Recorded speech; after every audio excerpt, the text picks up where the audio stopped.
Welcome all, this is Reshma from Department of Computer Application, Don Bosco College, Kottayam. In the last session, we had discussed about decision environments. Decision environments in the last class, decision environments on the basis of degree of knowledge about each decision, we can classify decision environment into four, which are the decision environment under certainty, decision environment or decision making under certainty, decision making under risk, decision making under uncertainty, and decision making under ignorance. അപ്പോൾ ഈ degree of നോളജിൻ്റെ ബേസിൽ നമ്മൾ 4 decision making എൻവയോൺമെൻറ്റ്സിനെ പറ്റിയാണ് പറഞ്ഞത്. അതിൽ first 2 decision making under certainty and decision making under risk, ആ 2 കാര്യങ്ങളെ പറ്റി നമ്മൾ ഡീറ്റെയിൽഡ് ആയിട്ട് ലാസ്റ്റ് ക്ലാസ് നമ്മൾ ഡിസ്കസ് ചെയ്തിരുന്നു അല്ലേ. അതിൽ decision making under risk, risk under the condition or under the situation of risk, we can make decisions under some certain criteria. ചില ക്രൈറ്റീരിയൻസിൻ്റെ ബേസ് നമുക്ക് എന്ത് ചെയ്യാം, ഡിസിഷൻ മേക്കിംഗ് അണ്ടർ റിസ്ക് നമുക്ക് ക്യാരി ഔട്ട് ചെയ്യാം. ഏതൊക്കെയായിരുന്നു criterions? They are first one is EMV or expected monetary value, second one is EOL or expected opportunity loss, and the third one is EVPI, EVPA, that is expected value of perfect information. ഈ 3 ടോപ്പിക്സിനെ പറ്റിയാണ് നമ്മൾ last class നമ്മൾ പറഞ്ഞ് നിർത്തിയത്. ഇനി നമ്മൾ ആ ടോപ്പിക്സിൻ്റെ ബേസിൽ കുറച്ച് പ്രോബ്ലംസ് നമ്മൾ വർക്ക്ഔട്ട് ചെയ്യാനായിട്ട് പോവുകയാണ്. So we can move on to the expected problems. First question, consider the pay off table shown below. താഴെ തന്നിട്ടുള്ള പേ ഓഫ് ടേബിളിനെ, ഈ സാധാരണ നമ്മൾ ക്വസ്റ്റ്യൻസിനകത്ത് പേ ഓഫ് എന്ന് പറഞ്ഞ വേർഡ് കൊണ്ട് ഉദ്ദേശിക്കുന്നത് it is profit. Pay of എന്ന് പറഞ്ഞ വേർഡ് കൊണ്ട് ജനറലായിട്ട് പ്രോഫിറ്റോ ലോസോ നമുക്ക് എക്സ്പെക്ട് ചെയ്യുക. അതായത് പേ ഓഫ് എന്ന് പറഞ്ഞ വാക്കുകൊണ്ട് ഉദ്ദേശിക്കുന്നത് numerical value, monetary value in numerical terms ആണ് ശരിക്കും പേ ഓഫ് കൊണ്ട് ഉദ്ദേശിക്കുന്നത്. അറ്റ് ദ സെയിം ടൈം ക്വസ്റ്റ്യൻസിനകത്ത് നമുക്ക് പേ ഓഫ് വന്നു കഴിഞ്ഞാൽ മെയിൻലി റെപ്രസെൻറ്റ്സ് പ്രോഫിറ്റ് ആയിരിക്കും. സോ ഈ പേ ഓഫ് ടേബിൾ കൺസിഡർ ചെയ്യുക. ഇവിടെ ഈ പേ ഓഫ് ടേബിളിനകത്ത് എന്തൊക്കെയാണ് പറഞ്ഞിരിക്കുന്നത്? There are 2 states of nature. States of nature represent by S suffix some number. There are S1 and S2, 2 states of nature ഉണ്ട്. കൂടാതെ 2 കോഴ്സ് ഓഫ് ആക്ഷൻസ് നമ്മൾ ക്യാരി ഔട്ട് ചെയ്യുന്നുണ്ട്. There are A1 and A2. അതായത് നമുക്ക് നമ്മളുടെ decision മേക്കിങ്ങിന് വേണ്ടിയിട്ട് ഉള്ള കണ്ടീഷനകത്ത് 2 സ്റ്റേറ്റ്സ് ഓഫ് നേച്ചർ ഇൻവോൾവ് ചെയ്യുന്നുണ്ട്, S1 ആൻഡ് S2. ആ സ്റ്റേറ്റ്സ് ഓഫ് നേച്ചറിൻ്റെ എക്സിസ്റ്റൻസിൽ നമുക്ക് ക്യാരി ഔട്ട് ചെയ്യാൻ പറ്റുന്ന 2 course of actions A1 and A2, 2 different സ്ട്രാറ്റജീസോ 2 ഡിഫറെൻറ്റ് കോഴ്സ് ഓഫ് ആക്ഷൻസ് നമുക്ക് വന്നിട്ടുണ്ട്. അപ്പോൾ ഈ 2 S1 S2 എന്ന 2 സ്റ്റേറ്റ്സ് ഓഫ് നേച്ചർ നിലനിൽക്കെ നമ്മൾക്ക് ഒരു ഡിസിഷൻ എടുക്കാൻ വേണ്ടിയിട്ട് 2 കോഴ്സ് ഓഫ് ആക്ഷൻസ് അല്ലെങ്കിൽ 2 സ്ട്രാറ്റജീസ് നമുക്ക് ക്യാരി ഔട്ട് ചെയ്യാൻ നമ്മൾ A1 എന്നും A2 എന്നും പേരിട്ട് വിളിക്കുന്നു. പിന്നെ എന്താ പറഞ്ഞിരിക്കുന്നത്? ഈ തന്നിരിക്കുന്നത് എന്താണ്? പേ ഓഫ് ടേബിളാണ്. അപ്പോൾ അവിടെ ഉദ്ദേശിക്കുന്നത് ഈ S1 A1 എന്ന് പറയുന്ന കറസ്പോണ്ടിങ് ആയിട്ട് സെല്ലുകളുടെ നമ്പർ എന്താണ്? 30. അതുകൊണ്ട് ഉദ്ദേശിക്കുന്നത് എന്താണ്? S1 എന്ന് പറയുന്നത് സ്റ്റേറ്റ് ഓഫ് നേച്ചർ എക്സിസ്റ്റിംഗ് ആയിരിക്കെ A1 എന്ന് പറഞ്ഞ course of action carry out ചെയ്ത് കഴിഞ്ഞാൽ നമുക്ക് കിട്ടുന്ന പേ ഓഫ് എത്ര ആയിരിക്കും? 30 ആയിരിക്കും.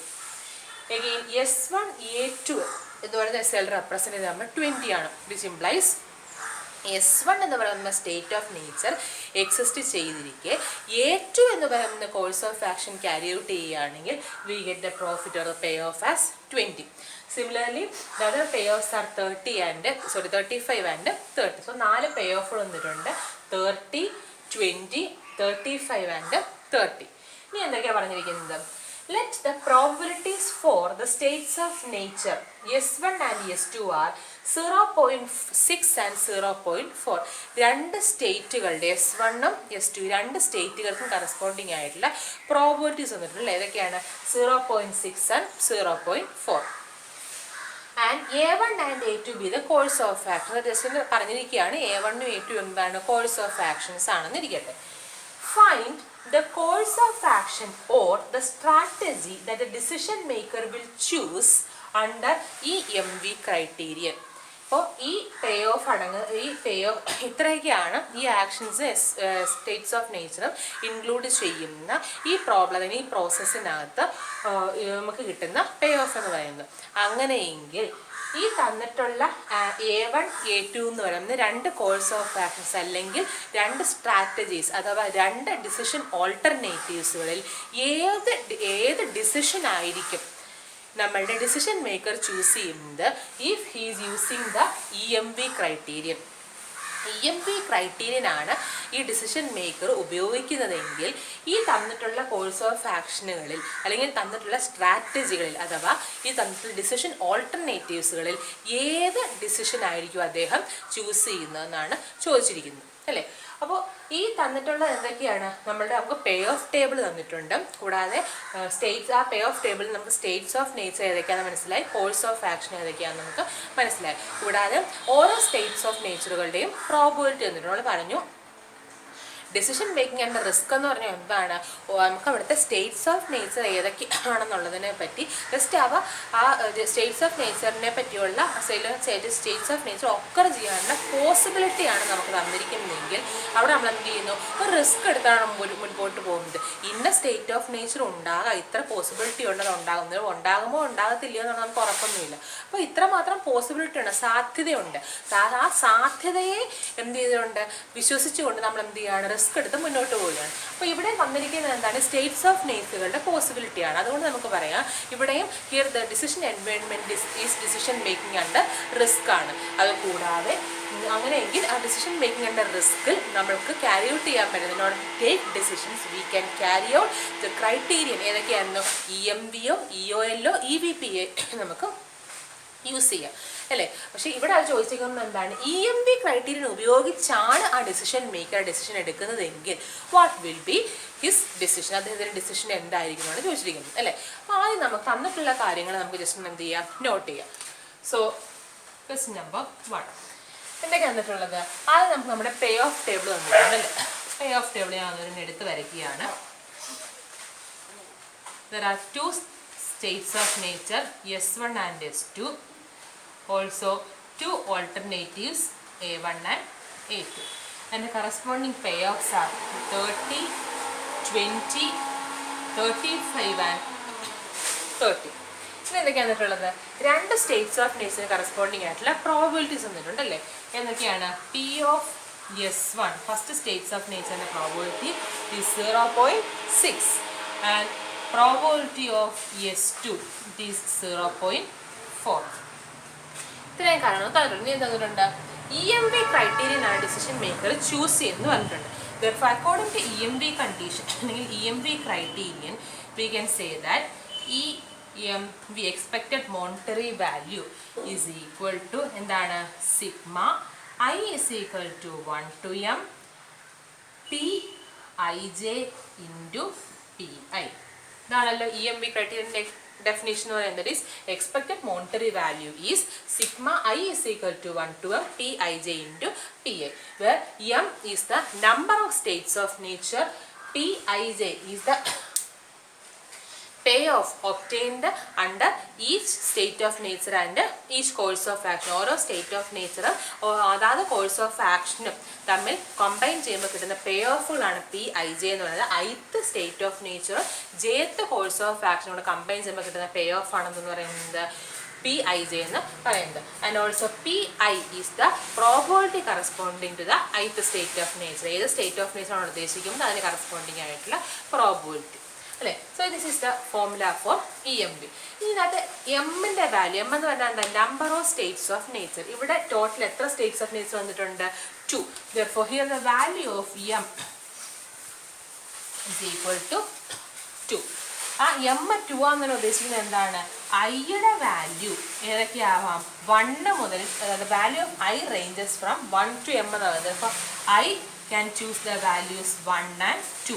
m2 ആണെന്ന് പറഞ്ഞാൽ ഉദ്ദേശിക്കുന്നത് ഐയുടെ വാല്യൂ ഏതൊക്കെയാവാം, 1 മുതൽ m വരെ ആവാം. ദാറ്റ് ഈസ് 1 ആകാം 2 ആകാം. മനസ്സിലായോ? ഇനി എന്താ പറഞ്ഞിരിക്കുന്നത്, അപ്പോൾ എമ്മിൻ്റെ വാല്യൂ കിട്ടിയപ്പോൾ ഐയുടെ വാല്യൂസ് നമുക്ക് കിട്ടി. ഇനി എന്തൊക്കെയാണ് വേണ്ടത്, ഇനി എന്തൊക്കെ പറഞ്ഞിട്ടുണ്ട്, Pi എന്ന് പറഞ്ഞാൽ എന്താണ്, probability of the ith state. ഇവിടെ ഐയുടെ വാല്യൂസ് ഏതൊക്കെയാണ്, 1 ഉണ്ട് 2 ഉണ്ട്. Therefore P1 ഉണ്ടാവാം P2 ഉണ്ടാവാം അല്ലേ. Pi എന്ന് ഉദ്ദേശിക്കുന്നത് എന്താ, ഫസ്റ്റ് സ്റ്റേറ്റ് ഓഫ് നേച്ചറിൻ്റെ പ്രോബിലിറ്റി. അത് നമ്മളിവിടെ എടുത്തേക്കുന്നത് P of S1 എന്നാ അല്ലേ. അത് എത്ര ഇവിടെ 0.6. Again P2 we represent as P of S2 എത്ര ഇവിടെ that is equal to 0.4 അല്ലേ.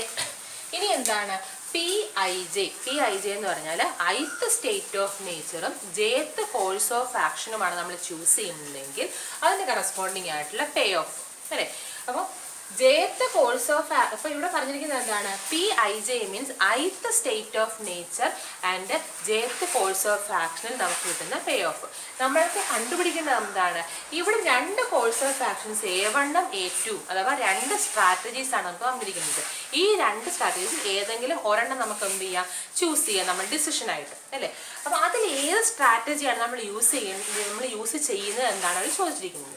അപ്പോൾ ഈ MV അഥവാ എക്സ്പെക്റ്റഡ് മോണിറ്ററി വാല്യൂ ക്രൈറ്റീരിയ അനുസരിച്ചാണ് നമ്മൾ ഒരു ഡിസിഷൻ ചൂസ് ചെയ്യുന്നതെങ്കിൽ ഏത് കോഴ്സ് ഓഫ് ആക്ഷൻ ആണോ കൂടുതൽ എക്സ്പെക്റ്റഡ് മോണിറ്ററി വാല്യൂ ഉള്ളത് ആ കോഴ്സ് ഓഫ് ആക്ഷനായിട്ട് നമ്മൾ എന്ത് ചെയ്യുന്നത് ചൂസ് ചെയ്യുന്നു. Monetary value means money value. അപ്പോൾ കൂടുതൽ മണി വാല്യൂ നമുക്ക് റിസൾട്ട് ആയിട്ട് ഔട്ട്കം ആയിട്ട് കിട്ടുന്നത് ഏത് കോഴ്സ് ഓഫ് ആക്ഷൻ ആയിരിക്കുമോ ആ കോഴ്സ് ഓഫ് ആക്ഷൻ ആ സ്ട്രാറ്റജി ആയിരിക്കും നമ്മൾ എന്തായിട്ട് ചൂസ് ചെയ്യും നമ്മൾ ഡിസിഷനായിട്ട് നമ്മൾ ചൂസ് ചെയ്യും. Under which criterion EMV criterion. അപ്പോൾ നമ്മൾ ചെയ്യുന്നത് എത്രയാണ് നമുക്ക് തന്നിട്ടുള്ള കാര്യങ്ങൾ നമ്മൾ എഴുതി വെച്ചു. നമുക്ക് കണ്ടുപിടിക്കേണ്ട ഇക്വേഷൻ എഴുതി ആ ഇക്വേഷനിൽ നിന്നും നമുക്ക് ആവശ്യമുള്ള കാര്യങ്ങൾ നമ്മൾ എന്തെഴുതി നമ്മൾ ഇക്വേഷൻ സബ്സ്റ്റിറ്റ്യൂട്ട് ചെയ്യേണ്ട ആവശ്യമുള്ള കാര്യം നമ്മൾ എഴുതി. ഇനി നമ്മൾ എന്താ ചെയ്യാൻ പോവാണ് ഓരോ കോഴ്സ് ഓഫ് ആക്ഷനും കറസ്പോണ്ടിങ് ആയിട്ടുള്ള എക്സ്പെക്റ്റഡ് മോണിറ്ററി വാല്യൂ നമ്മൾ കാൽക്കുലേറ്റ് ചെയ്യാൻ പോകും. അതിനുശേഷം ആ എക്സ്പെക്റ്റഡ് മോണിറ്ററി വാല്യൂകളിൽ ഹയസ്റ്റ് EMV ഉള്ള വാല്യൂന് കറസ്പോണ്ടിങ് ആയിട്ടുള്ള ആക്ഷൻ നമ്മൾ എന്ത് ചെയ്യും ചൂസ് ചെയ്യും. ഇവിടെ രണ്ട് കോഴ്സ് ഓഫ് ആക്ഷൻസ് ആണുള്ളത് A1ഉം A2. ആദ്യം നമ്മൾ എന്ത് ചെയ്യുന്നു expected monetary value of A1 calculate ചെയ്യുന്നു. Then expected monetary value of A2 calculate ചെയ്യുന്നു. And we will choose the course of action that has the highest EMV.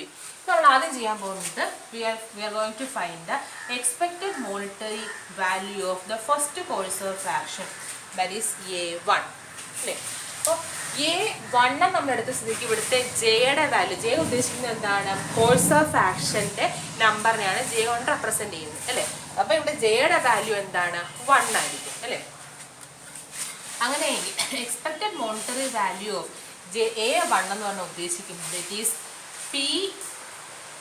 PI1 into PI plus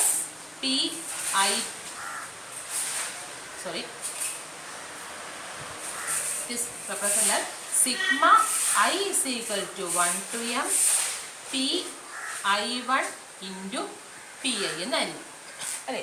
അതായത് ജെയുടെ value A1 first course of action ആണ് A1 കൊണ്ട് ഉദ്ദേശിക്കുന്നത്. therefore ജെയുടെ value 1 ആണ്. therefore this equation can be simplified of the form sigma I is equal to 1 to m PI1 ജെയുടെ സ്ഥാനത്ത് എന്ത് കൊടുക്കാം നമുക്ക് 1 കൊടുക്കാം PI1 into PI എന്ന് കൊടുക്കാം അല്ലേ. ഇനി ഇവിടെ എമ്മിൻ്റെ വാല്യൂ എത്രയാണ് എം എത്ര ആയിരുന്നു 2 ആയിരുന്നു അല്ലേ. therefore it can be modified as sigma I is equal to 1 to 2 PI1 into PI അല്ലേ. ദാറ്റ് ഈസ് ഈക്വൽ ടു അപ്പോൾ ഇവിടെ ഐയുടെ വാല്യൂസ് ഏതൊക്കെ വരാം 1ഉം വരാം 2ഉം വരാം അല്ലേ. അപ്പോൾ നമുക്ക് 1 ഇട്ട് കൊടുക്കാം. That is P11 into P1 plus അടുത്ത ഐയുടെ വാല്യൂ എന്ത് വരാം 2 വരാം P21 into P2 that is equal to P11 എന്ന് ഉദ്ദേശിക്കുന്നത് എന്താണ് ith സ്റ്റേറ്റ് ഓഫ് നേച്ചറും ഫസ്റ്റ് സ്റ്റേറ്റ് ഓഫ് നേച്ചറും ഫസ്റ്റ് കോഴ്സ് ഓഫ് ആക്ഷനും കറസ്പോണ്ടിങ് ആയിട്ടുള്ള pay off that is S1 A1ന് കറസ്പോണ്ടിങ് ആയിട്ടുള്ള പേ ഓഫ് എത്ര അത് 30.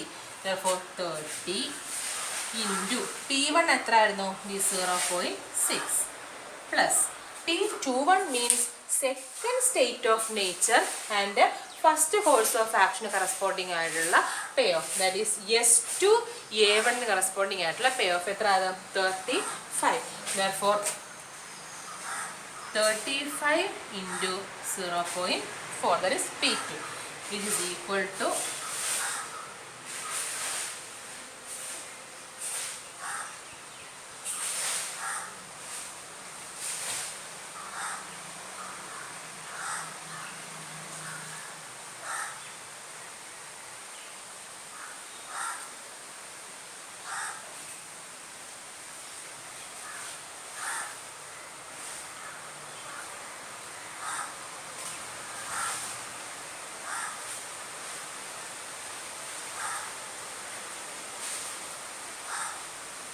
32.0 നമുക്ക് കിട്ടും.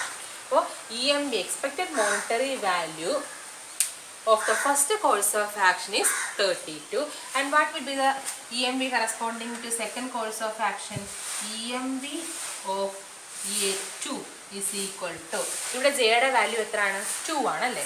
അപ്പോൾ the equation is sigma I is equal to 1 to m p I2 into pi, which is equal to sigma I is equal to 1 to 2 p I2 into pi, that is equal to P12 into P1 plus P22 into P2, which is equal to P12 is 20 into 0.6 plus P22 is 30 into 0.4, that is equal to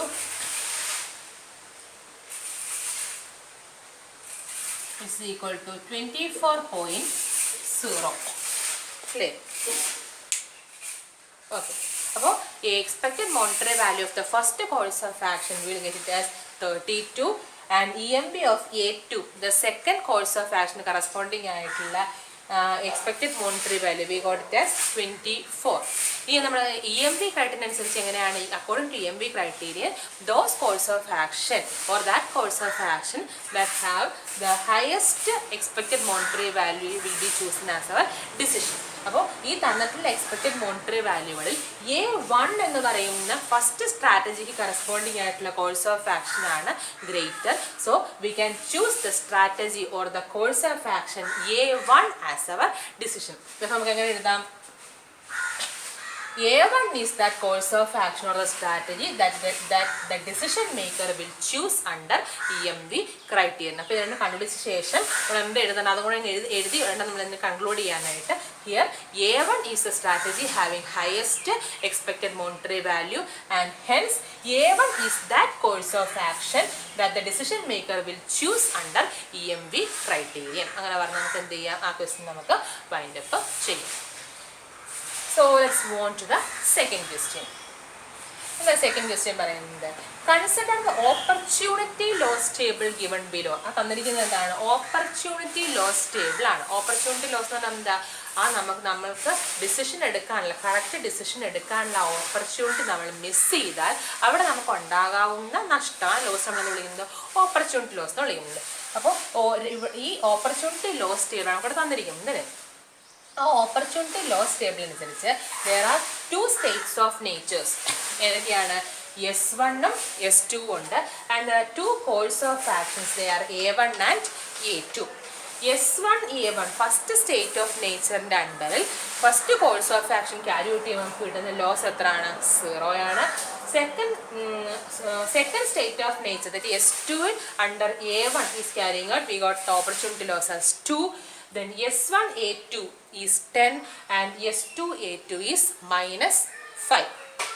Let the probabilities for the two states be 0.6 and 0.3. 0.6ഉം 0.3ഉം ആണെന്നിരിക്കട്ടെ ഓരോ States of നേച്ചറിൻ്റെയും എന്ത് probability എന്ന് പറയുന്നത്. That is probability of S1 is 0.6 and probability of S2 is 0.4.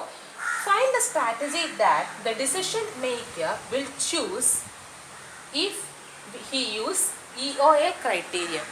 ആ decision maker അവിടെ decision എടുക്കാൻ വേണ്ടി choose ചെയ്യുന്നത് EOA അഥവാ എക്സ്പെക്റ്റഡ് ഓപ്പർച്യൂണിറ്റി ലോസ് ക്രൈറ്റീരിയൻ ആണെങ്കിൽ which strategy will he use or which course of action will he choose എന്നാണ് ചോദിച്ചിരിക്കുന്നത് അല്ലേ? അപ്പോൾ ആദ്യം നമ്മൾ എന്ത് ചെയ്യുക? തന്നിട്ടുള്ള ക്വസ്റ്റ്യന് കറസ്പോണ്ടിങ് ആയിട്ട് അവിടെ കൊടുത്തിരിക്കുന്ന ഗിവൺ ആയിട്ടുള്ള ഡേറ്റ നമ്മൾ എടുത്തെഴുതുക. എന്തൊക്കെയാണ്?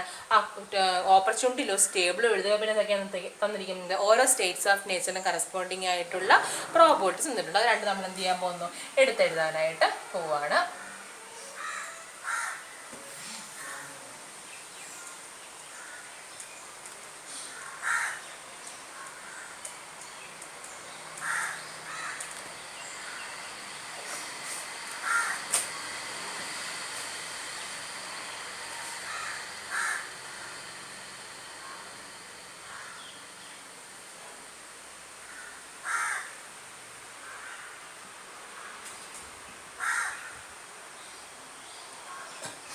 നമ്മൾ എന്താ പറഞ്ഞിരിക്കുന്നത്? Here the decision maker will choose the EOL criterion. അപ്പോൾ എന്ത് എഴുതാൻ പോകുന്നു? EOL criterion നമുക്കൊന്ന് എടുത്തെഴുതാം. That is expected opportunity loss is equal to sigma I is equal to 1 to m Lij into Pi. അല്ലേ? Where m is the number of states of nature, Lij is the opportunity loss corresponding to the ith state of nature and jth course of action, and Pi is the probability of the ith state of nature. അല്ലേ? ഇവിടെ m എന്ന് ഉദ്ദേശിക്കുന്ന number of states of nature ആണ്. പിന്നെ Lij കൊണ്ട് ഉദ്ദേശിക്കുന്നത് എന്താണ്? Opportunity loss corresponding to the ith state of nature and jth course of action, and Pi represents the probability of the ith state of nature, or probability of occurrence of the ith state of nature. അപ്പോൾ ഇതിനകത്ത് എമ്മിൻ്റെ value എത്ര states of nature നമുക്ക് തന്നിരിക്കുന്നത്? There are 2 states of nature. Hence we can say that the value of m is equal to 2, which implies the value of I, or I can take the values 1 and 2. എമ്മിൻ്റെ value 2 ആയതുകൊണ്ട് I ഏതൊക്കെ values choose ചെയ്യും? 1ഉം choose ചെയ്യും, 2ഉം choose ചെയ്യും, അല്ലേ? ഇനി എന്താ നമുക്കറിയാവുന്നത്? Probabilities അറിയാം, അല്ലേ? 2 സ്റ്റേറ്റ്സ് ഓഫ് നേച്ചറിനും കറസ്പോണ്ടിങ് ആയിട്ടുള്ള പ്രോബിലിറ്റീസ് അറിയാം. That is probability to the state of nature 1, P1, which is P of S1, probability of S1 is 0.6, and P2 is equal to probability of S2, which is equal to 0.3. അല്ലേ? അങ്ങനെയെങ്കിൽ നമുക്ക് എന്താ കണ്ടുപിടിക്കേണ്ടത്? Expected opportunity loss ആണ് calculate ചെയ്യേണ്ടത്, അല്ലേ? അപ്പോൾ തന്നിരിക്കുന്ന ഓപ്പർച്യൂണിറ്റി ലോസ് ആയതുകൊണ്ട് തന്നെ ഓപ്പർച്യൂണിറ്റി ലോസിന് കറസ്പോണ്ടിങ് ആയിട്ടുള്ള കോഴ്സ് ഓഫ് ആക്ഷൻ നമ്മൾ കാൽക്കുലേറ്റ് ചെയ്യണം എന്നുണ്ടെങ്കിൽ നമുക്ക് എന്ത് വേണം? ഏത് കോഴ്സ് ഓഫ് ആക്ഷന് കറസ്പോണ്ടിങ് ആയിട്ടുള്ള ലോസ് നമ്മൾ എന്ത് ചെയ്യുന്നത്? ലോസ് മാക്സിമം എന്ത് ചെയ്യുക? കുറയ്ക്കുക, അല്ലെ? ലോസിന് എന്ത് ചെയ്യുക? മിനിമൈസ് ചെയ്യുക എന്നുള്ളതാണ് നമ്മളുടെ എയിം എന്ന് പറയുന്നത്. അതുകൊണ്ട് തന്നെ ഏത് കോഴ്സ് ഓഫ് ആക്ഷന് കറസ്പോണ്ടിങ് ആയിട്ടുള്ള EOL വാല്യൂ ആണോ കുറവ്, ആ കോഴ്സ് ഓഫ് ആക്ഷനായിരിക്കും നമ്മൾ എന്തായിട്ട് ചൂസ് ചെയ്യുന്നത്? നമ്മൾ ഡിസിഷനായിട്ട് നമ്മൾ ചൂസ് ചെയ്യുന്നത്, അല്ലേ? അപ്പോൾ ഇവിടെ നമ്മൾ എന്ത് കാൽക്കുലേറ്റ് ചെയ്യണം? ഓരോ ആക്ഷനും കറസ്പോണ്ടിങ് ആയിട്ടുള്ള EOL വാല്യൂ കാൽക്കുലേറ്റ് ചെയ്തതിന് ശേഷം അതിൽ ചെറുത് മിനിമം വാല്യൂ ഉള്ള ആക്ഷനായിരിക്കും നമ്മൾ എന്ത് ചെയ്യുന്നത്? നമ്മൾ ഡിസിഷനായിട്ട് നമ്മൾ ചൂസ് ചെയ്യുന്നു. അപ്പം അതിന് വേണ്ടിയിട്ട് നമ്മൾ ആദ്യം എന്ത് ചെയ്യുന്നു? 2 കോഴ്സ് ഓഫ് ആക്ഷൻസ് ഉണ്ട്, A1 and A2. First we are finding EOL of A1, which is equal to A1 എന്ന് പറയുന്നത് ആണ് നമ്മുടെ course of action. therefore the value of J is 1. Course of action എത്രാമത്തെയാണ്? ഒന്നാമത്തേതാണ്. therefore hence here the value of value of J is 1. so നമ്മുടെ equation എങ്ങനെ മാറും? Sigma I is equal to 1 to m ന് പകരം നമുക്ക് direct കൊടുക്കാം 2 കൊടുക്കാം. 1 to 2 Li1 into Ti, അല്ലേ? that is equal to L11 into P1 plus L21 into P2, that is equal to L11 എന്ന് ഉദ്ദേശിക്കുന്നതാണ് ഫസ്റ്റ് സ്റ്റേറ്റ് ഓഫ് നേച്ചറാണ് നമുക്കവിടെ exist ചെയ്യുന്നത്. അങ്ങനെയെങ്കിൽ അവിടെ first course of action carry out ചെയ്യുമ്പോൾ കിട്ടുന്ന ഓപ്പർച്യൂണിറ്റി ലോസ് എത്രയാണോ അല്ലെങ്കിൽ ദാറ്റ് ഈസ് S1 A1 എന്ന് പറയുന്ന കണ്ടീഷൻ നമുക്കുള്ള ഓപ്പർച്യൂണിറ്റീസ് ഇവിടെ എത്രയാണത്? 0 ആണ്. therefore L11 is 0 into the corresponding probability is 0.6 plus L21 S2 and the opportunity loss corresponding to S2 A1, that is S2 A1 is 2 into the probability is 0.3. hence EOL of A1 is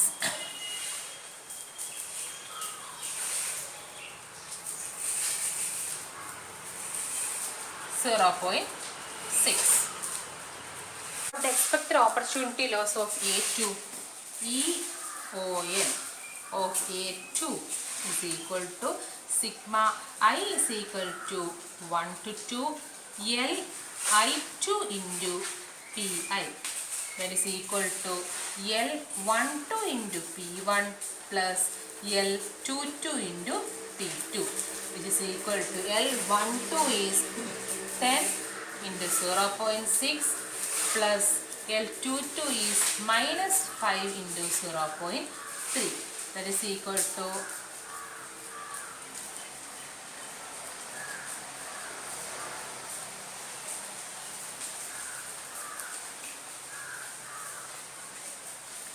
4.5. So expected opportunity loss of the two course of actions are calculated. That is EOL of A1 is 0.6 and EOL of A2 is 4.5.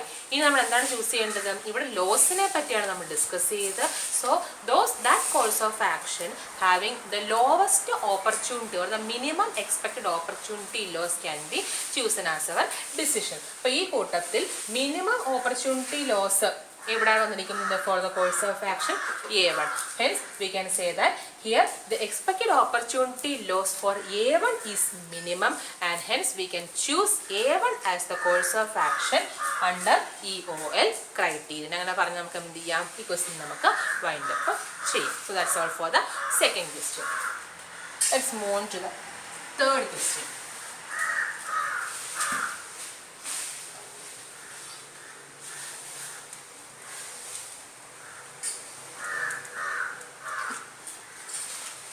എന്താണ് third question പറഞ്ഞിരിക്കുന്നത്? A1, A2 and A3 be the actions and S1, S2 and S3 be the states of nature with probabilities P of S1 is equal to 0.5, P of S2 is equal to 0.4 and P of S3 is equal to 0.1. The payoff table is given below. ഇവിടെ 3 states of nature ആണുള്ളത് according to the pay off table S1, S2 and S3 and there are 3 course of actions A1, A2 and A3. Find the decision makers EVPI. അവിടെ നമ്മളോട് ചോദിച്ചിരിക്കുന്നത് ഒരു criterion choose ചെയ്യാനല്ല ചോദിച്ചിരിക്കുന്നത് ആ decision maker കിട്ടുന്ന EVPI expected value of perfect information എത്ര ആയിരിക്കുമെന്നാണ് ആ decision maker പേ ചെയ്യേണ്ടി വരുന്ന expected value of perfect information എത്ര ആയിരിക്കും എന്നാണ് നമ്മളോട് ചോദിച്ചിരിക്കുന്നത്. സോ നമ്മൾ ആദ്യം എന്ത് ചെയ്യുന്നു? തന്നിട്ടുള്ള ഡേറ്റ് നമ്മളൊന്ന് എടുത്തെഴുതുന്നു. എന്തൊക്കെ തന്നിട്ടുള്ളത്? പേ ഓഫ് ടേബിൾ നമുക്ക് തന്നിട്ടുണ്ട് അല്ലേ? എത്ര course of action? 3 course of action, 3 states of നേച്ചറും ഇൻക്ലൂഡ് ചെയ്തിട്ടുള്ള പേ ഓഫ് ടേബിൾ നമുക്ക് തന്നിരിക്കുന്നത്.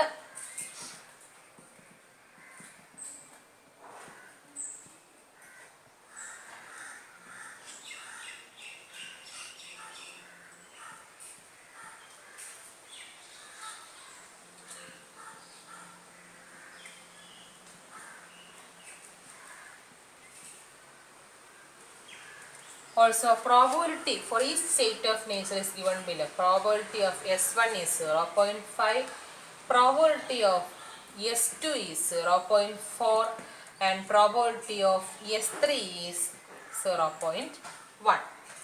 അല്ലേ? ഇനി എന്താ പറഞ്ഞിരിക്കുന്നത്? We have to find the decision makers EVPI. So ഇത്രയും കാരണം നമുക്ക് തന്നിട്ടുണ്ട്. നമുക്ക് എന്ത് കാൽക്കുലേറ്റ് ചെയ്യണം? EVPI കാൽക്കുലേറ്റ് ചെയ്യണം. എന്തെങ്ങനെയാണ് EVPI കാൽക്കുലേറ്റ് ചെയ്യുന്ന definition? EVPI or the expected value of perfect information is equal to expected payoff with the perfect information minus maximum EMV. അല്ലേ? അപ്പോൾ നമ്മൾ ഓരോ സ്റ്റേറ്റ് ഓഫ് നേച്ചറിനും ഓരോ കോഴ്സ് ഓഫ് ആക്ഷനും കറസ്പോണ്ടിങ് ആയിട്ടുള്ള expected pay off with perfect information എന്ത് ചെയ്യണം? Maximum EMB maximum ആയിട്ടുള്ള എക്സ്പെക്റ്റഡ് മോണിറ്ററി വാല്യൂ എന്ത് ചെയ്യണം? സബ്ട്രാക്ട് ചെയ്യുമ്പോൾ നമുക്ക് കിട്ടും EVPI നമുക്ക് കിട്ടും. അപ്പോൾ expected pay of perfect information ഉദ്ദേശിക്കുന്നത് എന്താണ്? നമുക്ക് തന്നിട്ടുള്ള അല്ലെങ്കിൽ നമുക്ക് അറിയാവുന്ന സ്റ്റേറ്റ്സ് ഓഫ് നേച്ചറിനെ പറ്റി എന്ത് ചെയ്യണം? Additional informations or perfect informations acquire ചെയ്യാൻ വേണ്ടിയിട്ട് നമ്മൾ അഡീഷണൽ ആയിട്ട് പേ ചെയ്തിട്ടുണ്ടെങ്കിൽ മാക്സിമം പേ ചെയ്യേണ്ടി വരുന്ന എമൗണ്ട് എന്തുകൊണ്ട് ഉദ്ദേശിക്കുന്നത്? ഈ PPI കൊണ്ട് ഉദ്ദേശിക്കുന്നു അല്ലേ? അപ്പോൾ നമ്മൾ ഇവിടെ ചെയ്യാൻ പോകുന്നത് ഈ PPI or expected pay of perfect information expected pay of perfect information നമ്മൾ ഓരോ സ്റ്റേറ്റ് ഓഫ് നേച്ചറിനും കറസ്പോണ്ടിങ് ആയിട്ട് നമ്മൾ എന്ത് ചെയ്യുന്നു? കാൽക്കുലേറ്റ് ചെയ്യുന്നു. അതിനുശേഷം ഈ EMV ഓരോ ഫോഴ്സ് ഓഫ് ആക്ഷനും കറസ്പോണ്ടിങ് ആയിട്ടുള്ള മാക്സിമം അല്ല ഓരോ ഫോഴ്സ് ഓഫ് ആക്ഷനും കറസ്പോണ്ടിങ് ആയിട്ടുള്ള എന്ത് കാൽക്കുലേറ്റ് ചെയ്യുന്നു? EMV ഒരു എക്സ്പെക്റ്റഡ് മോണിറ്ററി വാല്യൂ നമ്മൾ കാൽക്കുലേറ്റ് ചെയ്യുന്നു. എന്നിട്ട് ഈ PIയിൽ നിന്ന് എന്തിനെ കുറയ്ക്കുന്നു? സബ്സ്ട്രാക്ട് ചെയ്യുന്നു. ഈ എക്സ്പെക്റ്റഡ് മോണിറ്ററി വാല്യൂന്റെ മാക്സിമം നമ്മൾ എന്ത് ചെയ്യുന്നു? സബ്ട്രാക്ട് ചെയ്യുന്നു. നമ്മൾ EVPI കാൽക്കുലേറ്റ് ചെയ്യുന്ന ഇക്വേഷൻ എങ്ങനെയാണ്? EVPI or expected value of perfect information is equal to EPPI, that is expected payoff with the perfect information minus maximum of EMV. അപ്പോൾ ഇവിടെ ചെയ്യുന്നത് എന്താ? Expected value of perfect information ഉദ്ദേശിക്കുന്നത് എന്താണ്?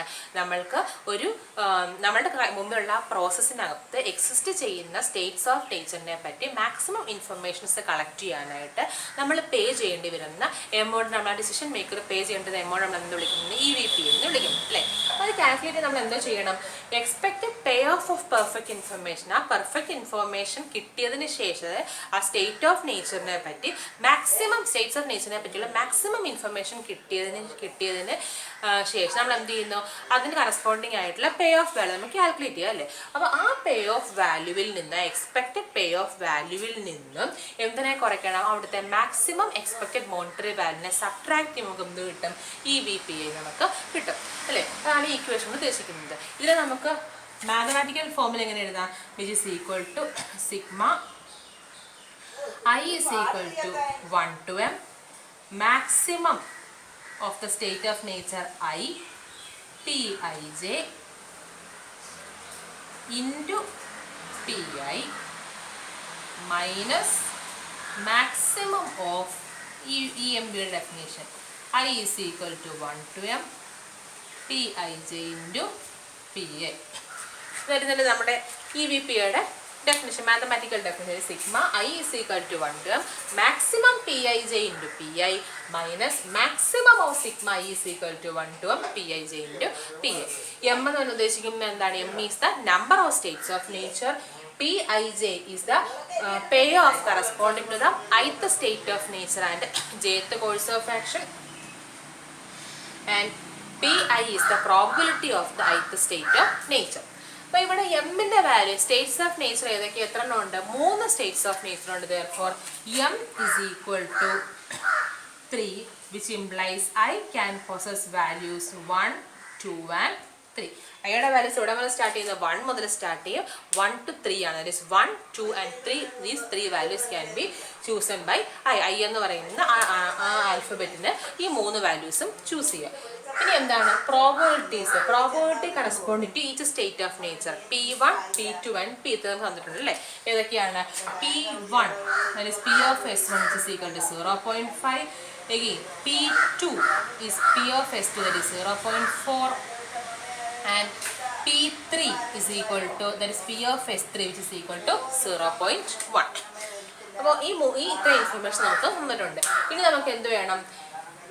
therefore Pi കിട്ടി, എമ്മിൻ്റെ values corresponding ആയിട്ടുള്ള ഐയുടെ വാല്യൂസ് നമുക്ക് കിട്ടി. ഇനി എന്തൊക്കെയാണ് വേണ്ടത്?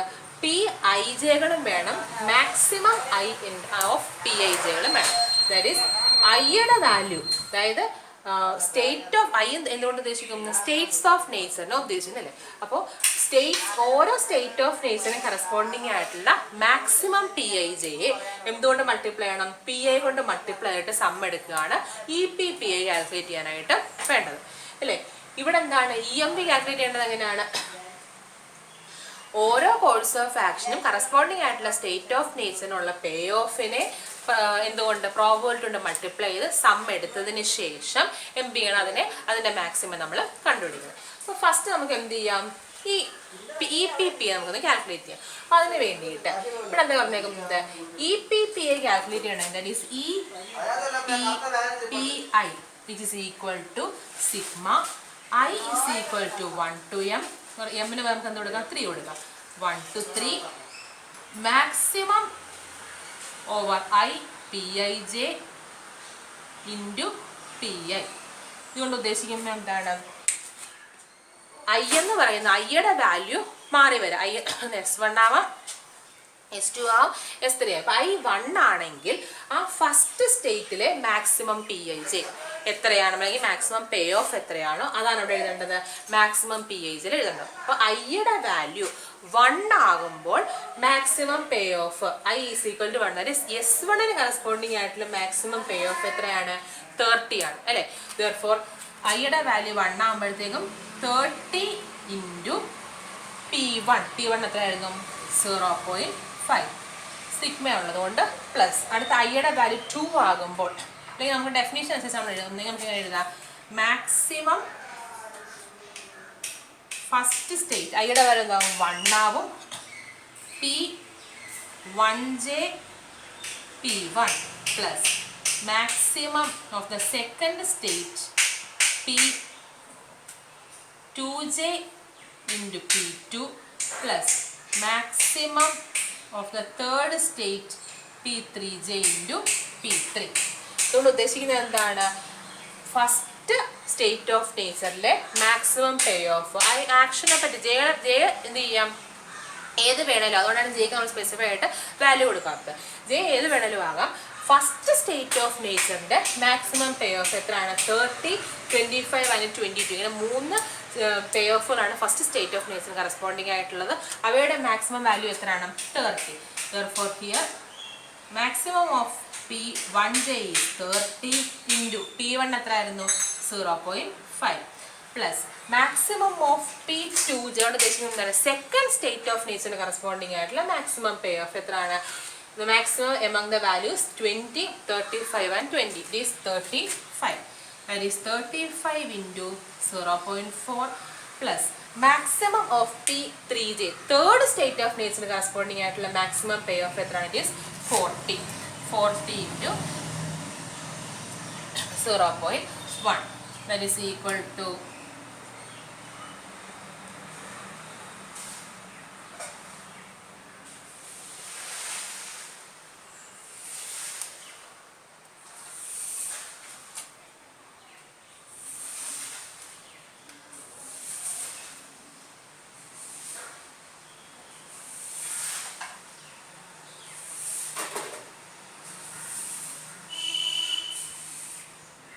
is 33. Therefore, expected payoff of perfect information we got it as 33.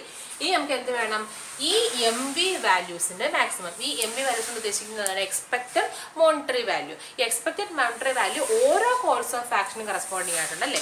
ആ ഓരോ കോഴ്സ് ഓഫ് ആക്ഷൻ അതായത് A1 കറസ്പോണ്ടിങ് ആയിട്ടുള്ള E M V, A2 corresponding ആയിട്ടുള്ള E M V and E M V corresponding to A3. ഇപ്പം 3 നമ്മൾ calculate ചെയ്തതിന് ശേഷം എന്ത് കണ്ടുപിടിക്കണം, അതിൽ മാക്സിമം വാല്യൂയാണ് നമുക്ക് എടുക്കേണ്ടത്. So first we can find the E M V of A1. That is EMV of A1 is equal to എങ്ങനെയായിരുന്നു, sigma I is equal to 1 to 3 Pi1 into Pi. That is equal to എങ്ങനെ വരും അത്, 30 into 0.5 plus 20 into 0.4 plus 40 into 0.1 and we will get the answer as 27.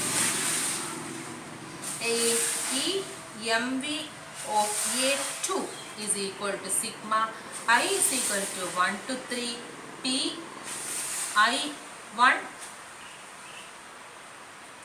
Pi2 into Pi.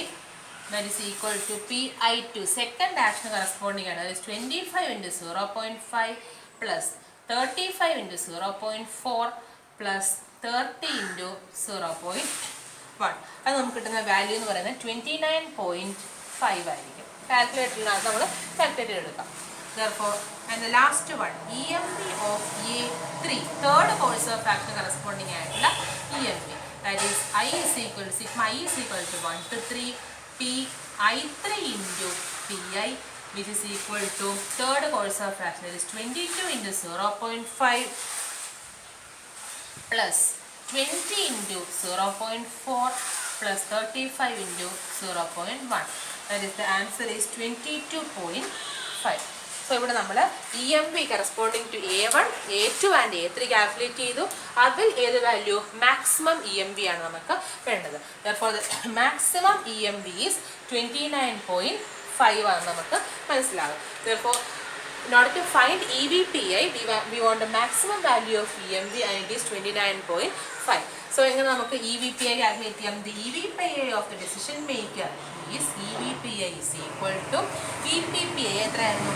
33 minus maximum value of EMV, that is 29.5, and we will get the answer as 3.5. So decision മേക്കറിനെ സംബന്ധിച്ച് ആ decision മേക്കിങ്ങിന് വേണ്ടിയിട്ടുള്ള state ആ decision മേക്കിങ്ങിനകത്ത് involve ചെയ്തിട്ടുള്ള state of നേച്ചറിൻ്റെ perfect information obtain ചെയ്യാൻ വേണ്ടിയിട്ട് അദ്ദേഹം പേ ചെയ്യേണ്ട എമൗണ്ട് എത്ര യൂണിറ്റ്സ് ആണ്? 3.5 യൂണിറ്റ്സ്. യൂണിറ്റ് നമുക്ക് അറിയാത്തതുകൊണ്ടാണ് യൂണിറ്റ് എന്ന് പറഞ്ഞത്. 3.5 ആയിരിക്കും അവിടെ EVPI ആയിട്ട് നമുക്ക് കിട്ടുന്ന value. So that's about the third question. Let's move on to the fourth question. Construct the opportunity loss table from the given payoff table. എന്താ പറഞ്ഞിരിക്കുന്നത്? ഈ തന്നിട്ടുള്ള പേ ഓഫ് ടേബിളിൽ നിന്നും ഓപ്പർച്യൂണിറ്റി ലോസ് ടേബിളിനെ കൺസ്ട്രക്ട് ചെയ്യാനാണ് പറഞ്ഞിരിക്കുന്നത്.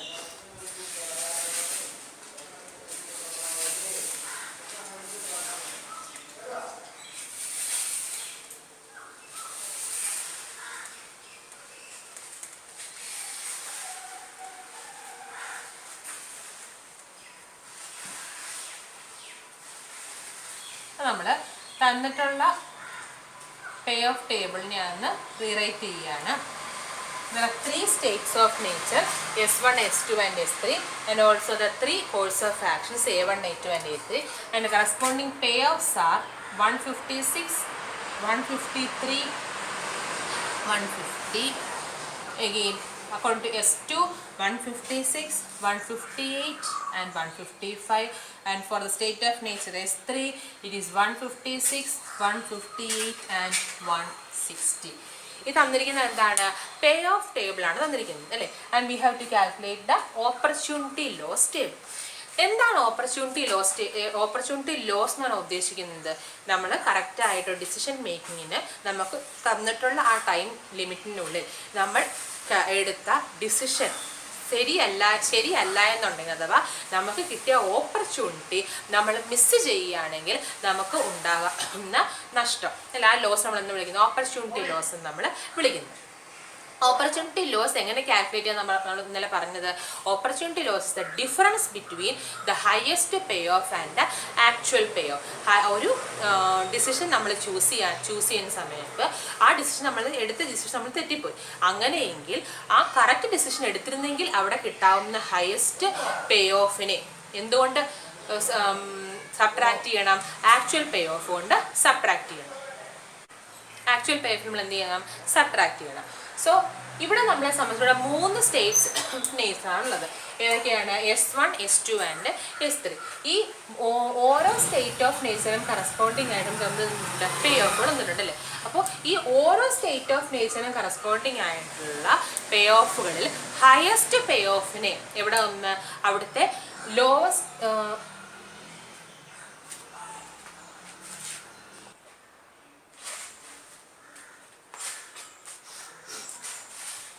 ഇപ്പോൾ ഈ ക്വസ്റ്റ്യൻ നമ്മുടെ ടേബിൾ അനുസരിച്ച് ഇവിടെ 3 states of nature S1, S2 and S3 ആണ് ഉള്ളത്. അപ്പോൾ ഈ ഓരോ സ്റ്റേറ്റ്സ് ഓഫ് നേച്ചറിനും കറസ്പോണ്ടിങ് ആയിട്ടുള്ള പേ ഓഫുകൾ നമുക്ക് തന്നിട്ടുണ്ട് അല്ലേ? അപ്പോൾ നമ്മൾ ചെയ്യേണ്ടത് ഓപ്പർച്യൂണിറ്റി ലോസ് കാൽക്കുലേറ്റ് ചെയ്യാൻ വേണ്ടി നമ്മൾ ചെയ്യുന്നത് ഇത്രയേ ഉള്ളൂ. ഓരോ സ്റ്റേറ്റ് ഓഫ് നേച്ചറിനും കറസ്പോണ്ടിങ് ആയിട്ടുള്ള ഹയസ്റ്റ് പേ ഓഫിന് നമ്മൾ കാൽക്കുലേറ്റ് ചെയ്യുക. ഈ തന്നിരിക്കുന്നത് എന്താണ്? ആ ഓരോ സ്റ്റേറ്റ് ഓഫ് നേച്ചറിലും ഓരോ course of action carry out ചെയ്തിരുന്നെങ്കിൽ കിട്ടാവുന്ന അല്ലെങ്കിൽ ചെയ്തപ്പോൾ കിട്ടിയ ആക്ച്വൽ പേ ഓഫ് ആണ് തന്നിരിക്കുന്നത് അല്ലേ? തന്നിരിക്കുന്നത് എന്താ? പേ ഓഫ് ടേബിളാണ്. പേ ഓഫ് ടേബിളിനെ എന്താണ് ഉദ്ദേശിക്കുന്ന പേ ഓഫ് ടേബിൾ കൊണ്ട്?